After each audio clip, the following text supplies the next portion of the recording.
Estamos en Navidad, así que te voy a dejar un regalo para vos que todavía no encontrás la vuelta con la CLO. Voy a explicar cómo el cristianismo primitivo puede ser un ejemplo de la conformación de una entidad populista según la CLO. Está diciendo, ¿qué tiene que ver? Bueno, estamos en Navidad y a alguien hace 2000 años se le ocurrió que en esta fecha nacía Jesús, así que vamos a hablar de eso. Para conseguir una identidad populista de la manera de la CLO se necesitan tres precondiciones. La primera, que haya una división entre el pueblo y el antipueblo. La segunda, que existe una cadena equivalencial que permita crear una identidad de pueblo. La tercera, que esta cadena equivalencial pueda ser identificada en un sistema estable de significación. De esta manera, en el primer paso se divide la sociedad entre exigidos y exigidores, o como le dice la CLO, demandantes y demandados. En el segundo punto, todas las demandas no satisfechas por el poder se encuentran en situación de igualdad, al todas tener la imposibilidad de su satisfacción en la actuación de ese poder. Ahora, solo se da la tercera cuando una de todas esas demandas empieza a representar al conjunto de las demandas.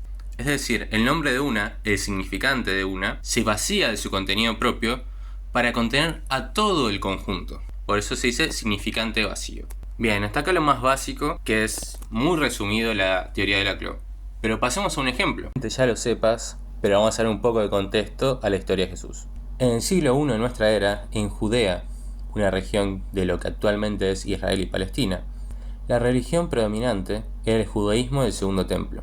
Pero los judíos no estaban solos, sino que estaban insertos en una cultura predominantemente helena, es decir, griega, y dentro de lo que será el Imperio Romano. Si tomamos la historia de Jesús desde un punto de vista histórico, tenemos algunos hechos para remarcar, así como un breve resumen donde más o menos todos los estudiosos del tema coinciden que sería el centro de la figura histórica de Jesús. Brevemente, Jesús sería un judío de Nazaret, es decir, una región alejada de Judea, que conduce un movimiento mesiánico y apocalíptico, llamando al establecimiento del reino de Dios. Tras unos años, es crucificado en Jerusalén, capital de Judea, por los romanos, acusado de conspiración contra el imperio y contra las autoridades locales. Tras esto, sus seguidores anuncian su resurrección y comenzaron una comunidad que llamaremos cristianismo primitivo. Desde este momento hasta el Concilio de Nicea se va formando lo que posteriormente será la religión cristiana, como más o menos hoy la conocemos. Bien, hecho este raconto histórico y de la historia de Jesús, vamos a la situación en la que estaban los judíos de ese momento para ver la frontera pueblo y antipueblo.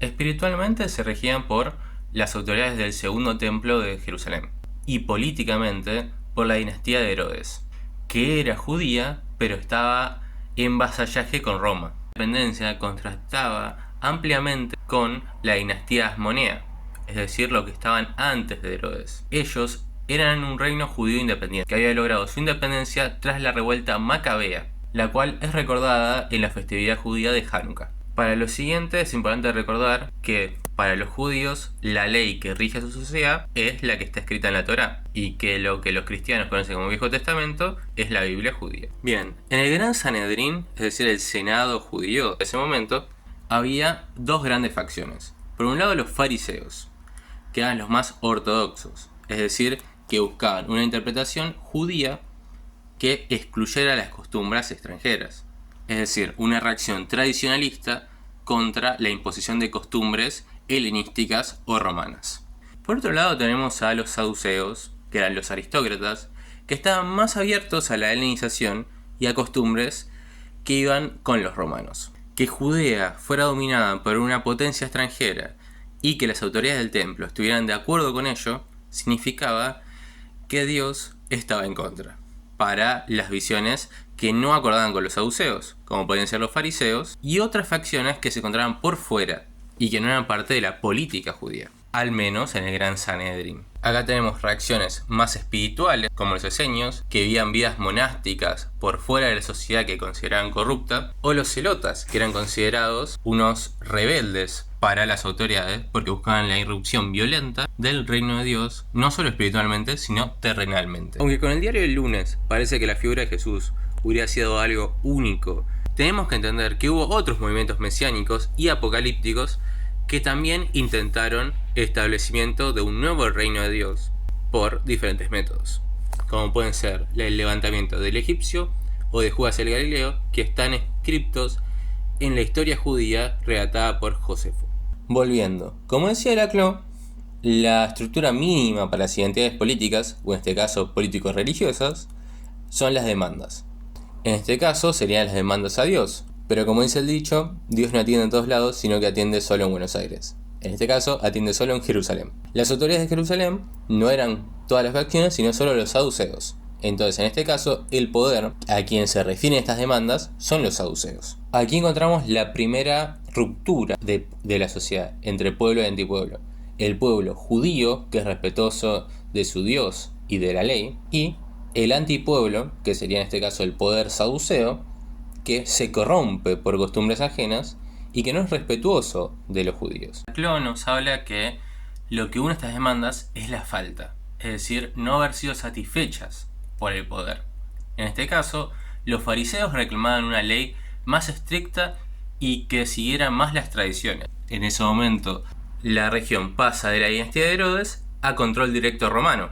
Por lo tanto, se tenía que hacer culto al emperador, lo cual rompía con el monoteísmo. En cuanto a los esenios, establecer una casa de cambio dentro del templo sagrado hace que la materialidad del dinero entre dentro de un lugar que se supone que es solo espiritual. Por otro lado, vemos situaciones como la de los celotas, que encuentran la dominación romana como directamente una ofensa al judaísmo y a las poblaciones judías de alrededor que eran saqueadas por estos romanos. En este contexto vemos la emergencia de Jesús, lo que él ve como la corrupción del pueblo y las autoridades judías. Aquí cabe importancia dos palabras que nombramos al principio y que no especificamos mucho, que son el mesianismo y ser un movimiento apocalíptico. El Mesías es una figura que dentro de la tradición judía se ve en diferentes situaciones donde los judíos están oprimidos por un imperio extranjero que es mucho más poderoso, necesitan un líder que sea ungido por Dios para liberar a los judíos de la opresión. En el contexto del siglo I a.C., los fariseos optan por que además de ser el líder ungido por Dios, tiene que ser descendiente de David. Por eso vemos que en distintas partes del Evangelio se menciona que Jesús es descendiente de David, que nació en Belén, y otras profecías en cuanto a un Mesías, como puede ser la de ser hijo de una virgen. El título de Mesías y el querer establecer el reino de Dios explica que Jesús haya sido nombrado rey de los judíos por sus captores romanos. Es decir, que se lo haya acusado de querer ser el líder de los judíos y hacer una revuelta antirromana. El otro título es Movimiento Apocalíptico. A diferencia de ser el fin de los tiempos, implicaba en ese contexto el fin de un periodo de opresión para la vuelta del reino de Dios. Es decir, que la única ley fuera la que Dios dio a los judíos con el pacto que hizo con Abraham. En otras palabras, que solo rigiera la Biblia y no las costumbres extranjeras. Esta situación explica que Jesús habría promovido un reino de Dios que expulsaría las costumbres extranjeras y crearía un nuevo pacto con Dios, que es la que promueve en el Sermón del Monte, como Moisés promovió su antigua ley en el Monte Sinaí. Acá vemos cómo los saduceos, al no encontrar un gobierno y un liderazgo espiritual que permitiera un reino de Dios en la tierra, generaron que todos estos grupos, fariseos, esenios, celotas y los seguidores de Jesús, estuvieran en contra del poder, generando un lazo equivalencial, lo cual fue beneficioso para el crecimiento de los discípulos de Jesús en ese momento. Ahora, la unificación de estos grupos para crear algo nuevo, el cristianismo, se debe a un salto cualitativo que es diferente a la equivalencia del no poder.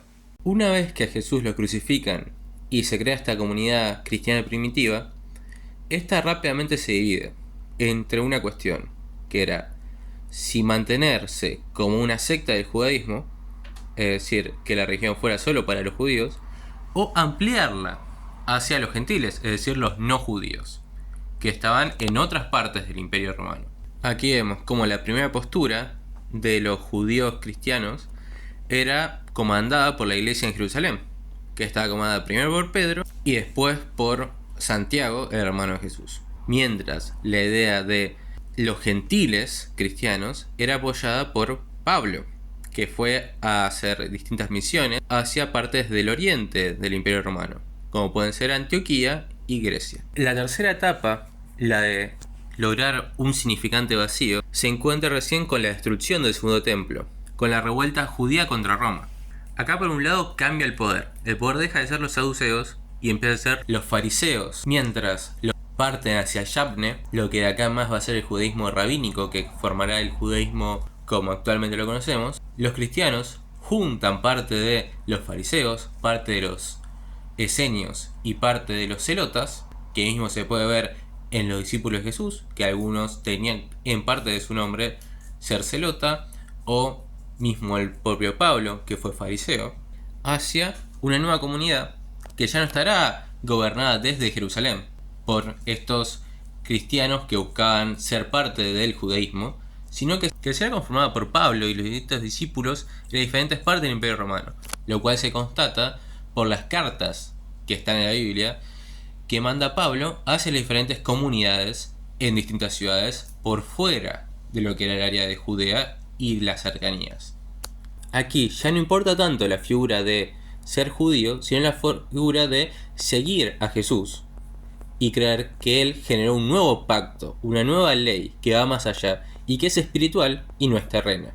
Ahora, estas líneas no eran tan claras y se mantuvieron incluso en las leyes romanas hasta bien entrado el siglo II, incluso algunos hasta el siglo III. Pero las primeras apariciones de la palabra cristianismo y cristianos empiezan en esta época, en el año alrededor del año 100, con la comunidad de Antioquía, en lo que actualmente es Siria.